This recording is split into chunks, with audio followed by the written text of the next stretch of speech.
Baik, Assalamualaikum warahmatullahi wabarakatuh. Nama saya Muhammad Hafiz Yahya.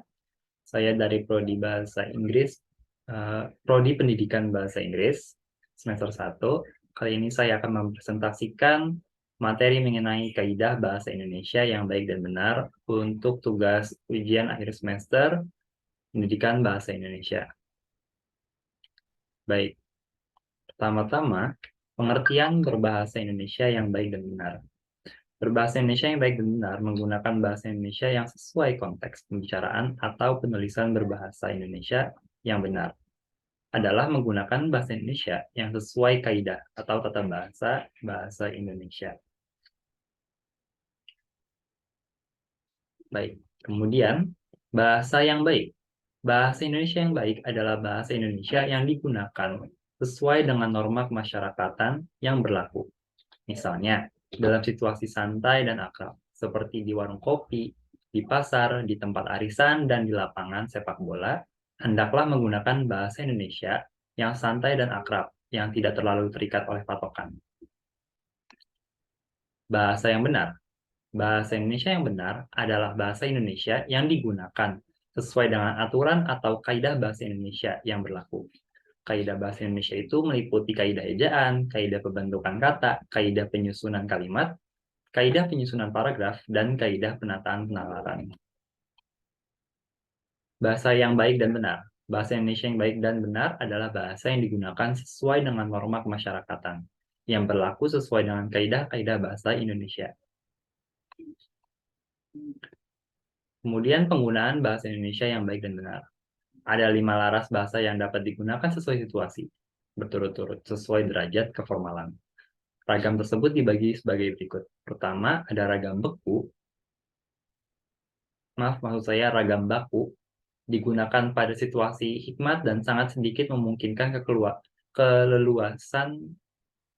keluasan seperti pada kitab suci, putusan pengadilan, dan upacara pernikahan.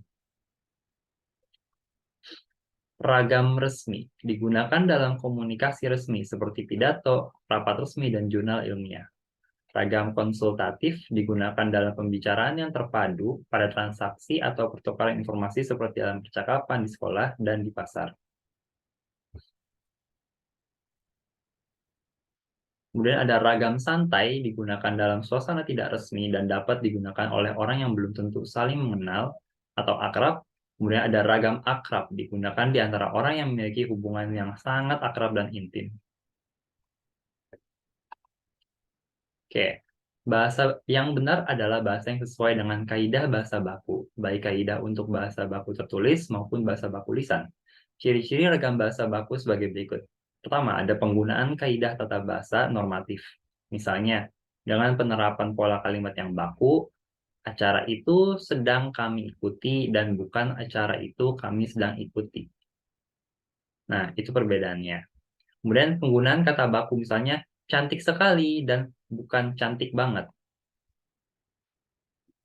Nah, kemudian ada penggunaan ejaan resmi. Dalam ragam tulis, ejaan yang kini berlaku dalam bahasa Indonesia adalah ejaan yang disempurnakan atau EYD. Nah, kemudian ada penggunaan lafal baku dalam ragam lisan. Meskipun hingga saat ini masih belum ada lafal baku yang sudah ditetapkan, contohnya ada atap dan bukan atep, dan habis bukan abis. Penggunaan kalimat secara efektif di luar pendapat umum yang mengatakan bahwa bahasa Indonesia itu bertele-tele. Bahasa baku yang sebenarnya mengharuskan komunikasi efektif. Oke, cukup sekian dari saya. Kurang lebihnya mohon maaf apabila ada salah kata. Kurang lebihnya mohon maaf. Assalamualaikum warahmatullahi wabarakatuh.